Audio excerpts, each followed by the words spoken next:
बाबा खूप बोर होतंय, काहीतरी नवीन फ्रेश ऑर्डर करा ना. माझ्याकडे एक सरप्राईज आहे. स्वाद गोकुळचा आस्वाद परंपरेचा गोडवा नात्याचा गारवा आनंदाचा गोकुळ आईस्क्रीम सोबती प्रत्येक क्षणाचा गोकुळ आईस्क्रीम.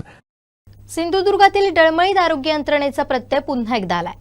सावंतवाडी उपजिल्हा रुग्णालयात जन्मलेल्या एका नवजात बालकाला वेळेवर उपचार न मिळाल्यानं त्याचा जीव धोक्यात आला होता. मात्र सामाजिक बांधिलकी प्रतिष्ठानच्या कार्यकर्त्यांनी धावपळ करून दाखवलेल्या तत्परतेमुळे या बाळाला अखेर जीवदान मिळालंय. सावंतवाडी उपजिल्हा रुग्णालयात सकाळी बरागडे दाम्पत्याला पुत्ररत्न प्राप्त झालं. सिझेरियन शस्त्रक्रियेमुळे मातेची प्रकृती खालावलेली असतानाच नवजात बाळालाही श्वास घेण्यास त्रास होऊ लागला. बाळाला तातडीनं व्हेंटिलेटरची गरज होती. मात्र शासकीय रुग्णालयात ही सुविधा उपलब्ध नसल्यानं त्याला जवळच्या खासगी रुग्णालयात काचेच्या पेटीत ठेवण्यात आलं. संध्याकाळपर्यंत बाळाची प्रकृती अधिकच खालावली.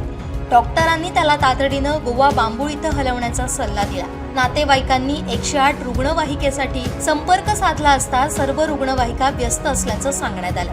परिस्थिती हाताबाहेर जात असल्याचं पाहून नातेवाईकांनी सामाजिक बांधिलकी प्रतिष्ठानचे रवी जाधव यांच्याशी संपर्क साधला.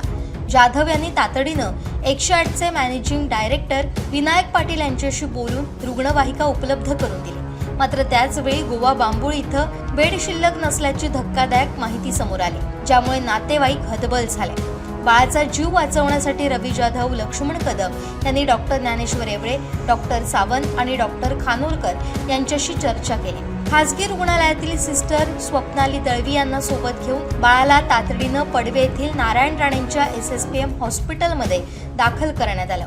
तेथील डॉक्टरांनी तात्काळ व्हेंटिलेटर उपलब्ध करून उपचार सुरू केल्यानं बाळाची प्रकृती आता धोक्याबाहेर आहे. एका बाजूला सामाजिक कार्यकर्त्यांच्या मदतीनं बाळाचा जीव वाचला असला तरी जिल्ह्यातील अपुऱ्या शासकीय आरोग्य सोयी सुविधांबाबत नातेवाईकांनी तीव्र संताप व्यक्त केलाय.